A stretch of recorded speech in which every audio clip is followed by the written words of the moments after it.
ഭാരതപ്പുഴ മലയാള മണ്ണിന് കേവലം ഒരു നദിയല്ല. നമ്മുടെ നാടിന്റെ സംസ്കാരവും പൈതൃകവുമെല്ലാം ഭാരതപ്പുഴയോട്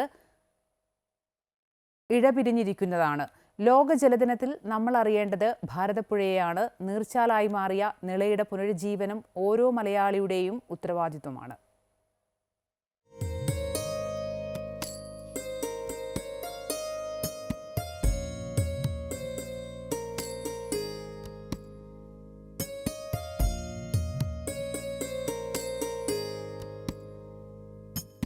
ചെറുമഴയ്ക്കൊപ്പം ചിരിക്കും, തളകാലിനൊപ്പം കിലുങ്ങും.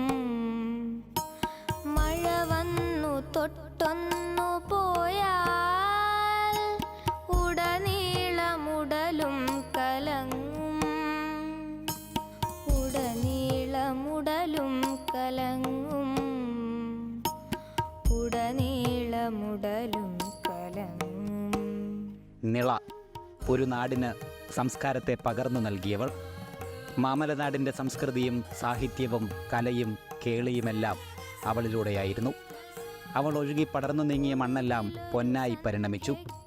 ഇരുകരകളും നിറഞ്ഞ് വശ്യമനോഹരിയായി ഒഴുകിയ നിള ജപനിഷ്ഠയുള്ള ഒരു ജനതയെ അതിൻ്റെ തീരങ്ങളിലേക്ക് ആകർഷിച്ചിരിക്കാമെന്നും ഒരു സാംസ്കാരിക പലായനം ഇവിടെ നടന്നിരിക്കാമെന്നും ചരിത്രകാരന്മാർ രേഖപ്പെടുത്തുന്നു. കലകൾക്ക് താളവും നാദവുമായത് നിളയുടെ ഓളങ്ങൾ, സാഹിത്യങ്ങൾക്ക് സമ്പുഷ്ടിയുള്ള വൃത്താലങ്കാരങ്ങളായതും നിള. ആ തീരത്തിരുന്ന് കവിയായവരും കഥാകാരന്മാരായവരും കലാകാരന്മാരായവരും ഏറെ. നിളയേ നിന്നെ നിറഞ്ഞു കാണുമ്പോൾ നിലവിലാകവേ നിറവു കൊള്ളുന്നു.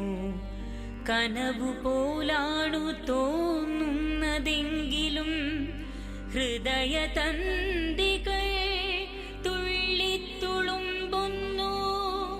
എന്നാൽ ഇന്നാ നിളാതീരം എങ്ങനെ ഇങ്ങനെയായി? നദിയല്ല, ഇന്നവൾ നീർച്ചാലാണ്. വർഷത്തിലേറെയും അവൾ മെലിഞ്ഞിട്ടാണ്. വിസ്തരിച്ചൊഴുകാൻ വെള്ളമില്ല. അവളുടെ അടിത്തട്ടിനെ കാപാലികർ ഊറ്റിയെടുത്തു. തീരങ്ങൾ വൃത്തിഹീനമാക്കി. പിരിമുറുക്കങ്ങളില്ലാതെ ഒഴുകാൻ അവൾക്കാവുന്നില്ല. മഴ ആർത്തു പെയ്യുമ്പോൾ കുറച്ച് നിമിഷങ്ങളിലേക്ക് മാത്രമാണ് അവൾക്ക് അവളുടെ പ്രിയപ്പെട്ട കരകളെ വാരിപ്പുണരാനാവുന്നത്. ശേഷം നിള വീണ്ടും മെലിയും. ലോക ജലദിനത്തിൽ മലയാളനാട് പ്രതിജ്ഞയെടുക്കേണ്ടതും പ്രവർത്തിക്കേണ്ടതും നിളയുടെ വീണ്ടെടുപ്പിനായാണ്. ഇവിടെയൊരു നദിയുണ്ടായിരുന്നു, ഇവിടെയൊരു നിളയുണ്ടായിരുന്നു, ഇവിടെയൊരു നദിയുണ്ടായിരുന്നു, ഇവിടെയൊരു നിളയുണ്ടായിരുന്നു, ഇവിടെയൊരു പുഴയുണ്ടായിരുന്നു, ഇവിടെയൊരു പുഴയുണ്ടായിരുന്നു, ഭാരതപ്പുഴയുണ്ടായിരുന്നു. എ അനുരാഗിനൊപ്പം ഗോകുൽ രമേശ്, അമൃത ന്യൂസ്, പാലക്കാട്.